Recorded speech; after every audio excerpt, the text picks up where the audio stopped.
in making the case for confidence in this government and confidence in Minister Simon Coveney, I also want to acknowledge the recovery that is yet to be led. I want to acknowledge the healing that this government must help with and will help with.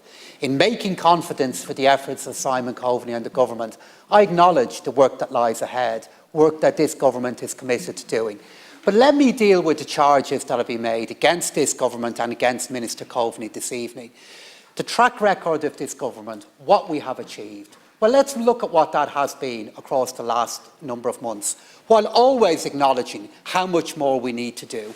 7 million vaccinations in our country, 500,000 people off the pandemic unemployment payment, 3,300 homes commenced across the months of July. Much more to do. But they're also tests of politics. They're also tests of progress that the Irish people wants us to meet, and they are tests that this government is striving to meet, a contributor of which is the work of Minister Coveney. And secondly, I've heard the allegations of cronyism, the allegations of some alleged elite. There's 145 reasons as to why that charge does not stand up tonight. And there are the 145 appointments that are made by government with the assistance of the semi-state body, the Public Appointment Service, that advises the government on appointments that are to be made to leading positions in semi-state bodies.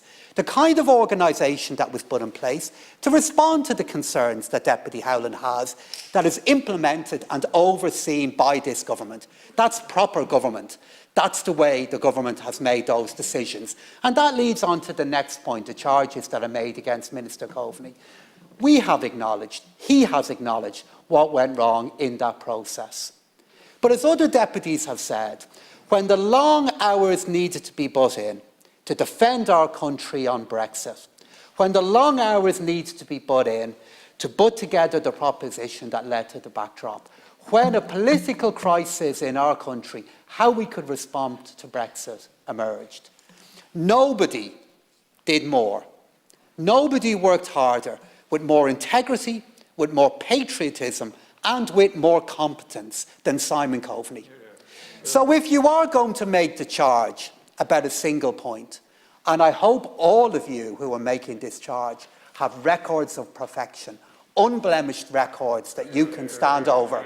But if you are making the charge, let's look at the man, let's look at his track record, let's look at his character. And that, Ceann Comhairle, is why we here in those government benches make the case on his behalf and on behalf of our efforts. And we do so in the face of a party that says they want better local services, but you want to abolish the local property tax. You're in favour of doing more on the climate crisis, but you want to abolish carbon taxes. You're all in favour of the mask always slips with Sinn Féin. It always slips. You're in favour of more houses being built in here. You're against them being built in any local community when you walk out of here. Look at the charges, Ceann Comhairle, that have been made here this evening. All in favour of the big lie that motivates Sinn Féin. The big lie that they're the only party that represents the ordinary worker. They're the only party that represents the care worker. Well, Ceann Comhairle, this is a government. This is a government in which my party represents the care worker, represents the person looking for the home to buy, represents the person whose rent is too high.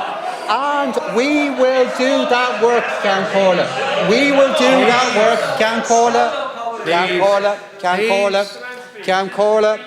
As I said, the mask will always slip with Sinn Féin. And we will do that work in hard work, in honesty, in putting forward policies that can make a difference to the lives of people. And Ceann Comhairle, there are few in this House that represent those qualities more than Simon Coveney.